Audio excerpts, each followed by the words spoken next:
Amis coloristes, bonjour. On se retrouve aujourd'hui pour une vidéo découverte sur une marque qui était là depuis quelques siècles, mais qui est passée complètement inaperçue à cause de son grand frère. Il s'agit de la marque Eberhard Faber. Ça ne vous dit rien ? C'est un petit peu normal. On va voir un petit peu plus ce dont il retourne.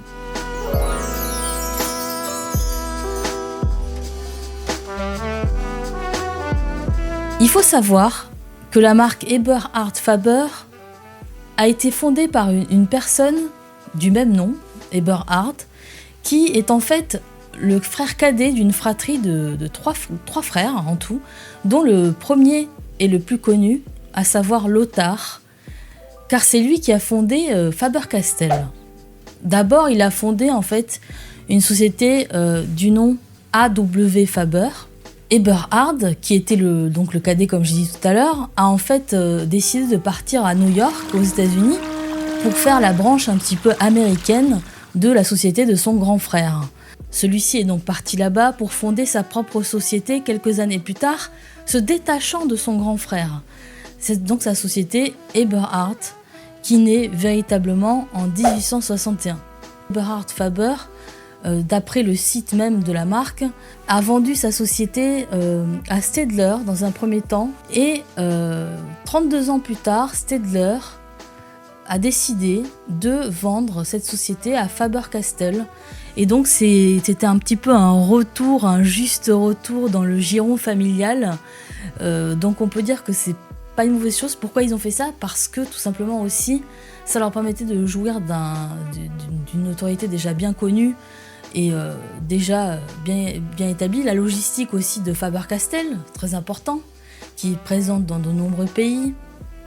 Et effectivement, ça permettait un petit peu de mettre en valeur ce côté familial et peut-être aussi de faire un peu la paix entre les différents frères. Eberhard Faber se concentre, lui, sur le loisir créatif, sur les amateurs d'art. Donc c'est plus occasionnel et c'est plus bon marché en fait. On va se tourner vers le bureau pour voir un peu plus de quoi il retourne.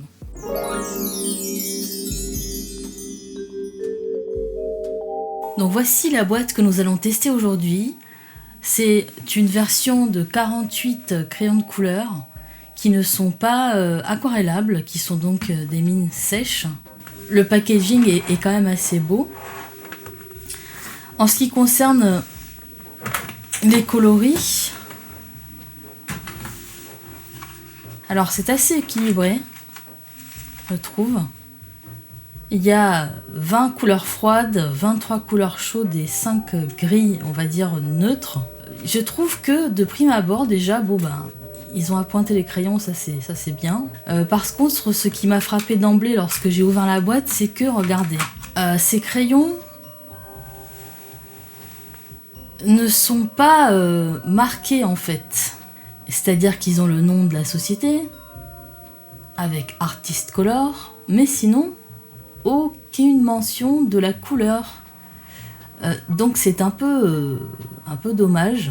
Et là, effectivement, on voit que ça s'adresse quand même à un public d'amateurs, que c'est pas du tout quelque chose d'important pour même les enfants d'avoir le nom des couleurs.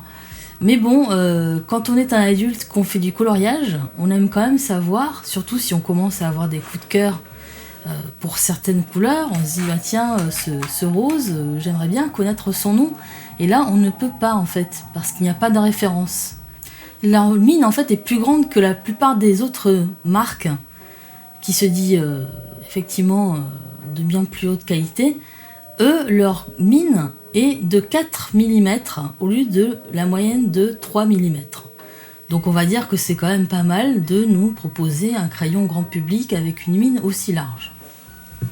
Ça c'est déjà un bon point. Donc deux plateaux plutôt faciles à utiliser. Voilà, rien à redire. Est-ce qu'ils sentent quelque chose ces crayons ? Absolument aucune odeur. C'est assez saisissant, il n'y a pas d'odeur, ce crayon n'a pas d'odeur. Bon, c'est plutôt une bonne chose pour les gens qui sont sensibles à ça, justement. Donc de ce côté-là, soyez tranquilles.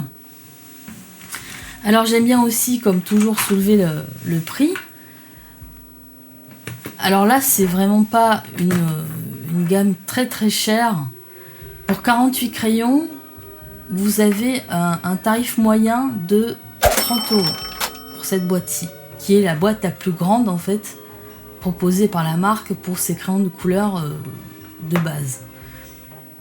Donc ça fait 1,60 € le crayon. C'est pas le plus bon marché non plus, vous allez me dire.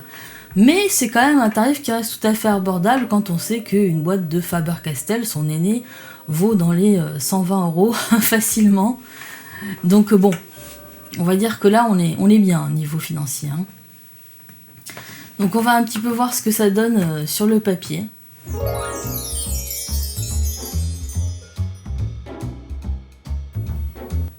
Alors qu'est-ce que j'ai bien pu choisir ce mois-ci pour la mise en couleur? Bien, vous savez que j'ai un cœur de guimauve, donc forcément ce que j'ai choisi c'est quelque chose en relation avec la Saint-Valentin. Donc j'ai choisi de vous parler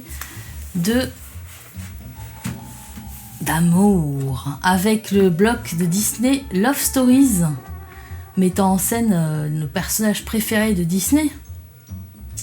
Et j'ai choisi, attention suspense, j'ai choisi d'illustrer ce magnifique dessin de la petite sirène avec son prince Eric. Donc je pense que ça peut donner quelque chose de très sympathique, sachant que là effectivement je me mets un petit peu dans la peau de quelqu'un qui travaille de façon un peu plus amateur finalement, parce que c'est la cible des Eberhard Faber, n'est-ce pas? Donc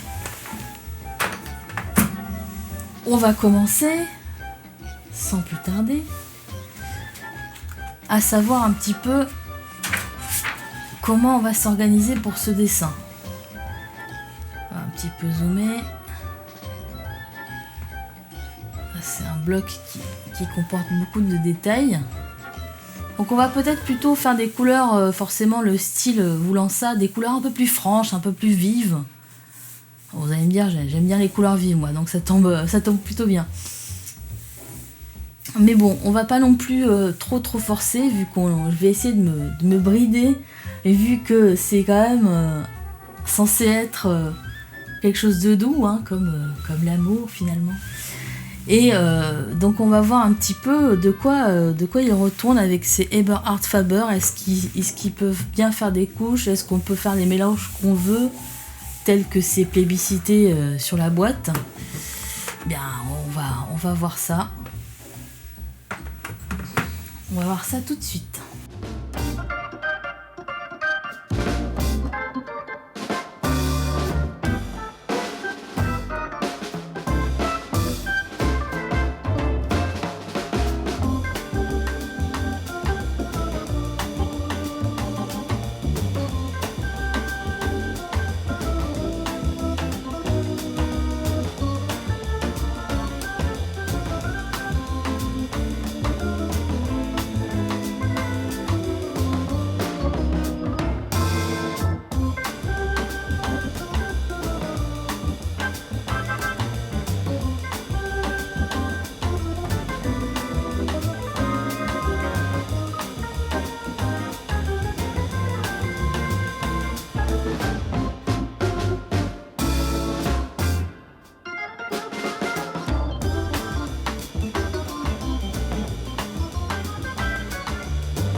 Le dessin est maintenant achevé et ma conclusion sera relativement rapide et simple, à savoir que j'ai réussi à quand même à colorier comme je l'ai voulu ce dessin, mais on a quand même pu, moi j'ai quand même pu constater que au bout de trois couches finalement de couleurs, les crayons avaient du mal à se mixer.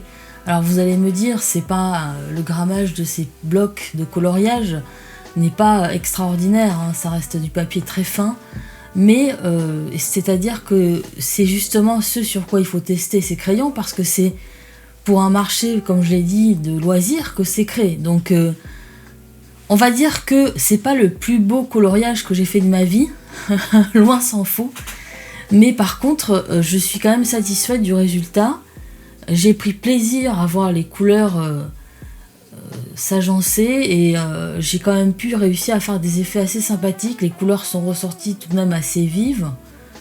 Donc après, j'essaie d'utiliser des gammes colorées assez resserrées, même quand j'ai beaucoup de choix au niveau des crayons. Donc je trouve qu'on s'en sort pas si mal. Et somme toute, finalement, la conclusion, pour finir, ça serait que les Eberhard Faber sont des crayons honnêtes qui ne font pas plus que ce pourquoi ils sont faits et qui sont quand même très très agréables et abordables et qui font bien leur travail. On arrive à la fin de cette vidéo. J'espère qu'elle vous aura fait découvrir quelque chose comme moi, ou en tout cas redécouvrir cette marque Eberhard Faber. Et n'hésitez pas donc à me donner votre propre expérience sur la marque si vous en avez une. Ça me ferait vraiment très très plaisir. Sachez qu'on se retrouvera le mois prochain pour une nouvelle vidéo. Ça sera quelque chose de plus basé tutoriel, je pense. Et je vous laisse toujours une part de suspense mystère un petit peu sur ce dont on va parler. Je vous souhaite un très bon mois du coup de février. Une bonne Saint-Valentin si vous avez un Valentin ou une Valentine. Et à très vite. Ciao ciao!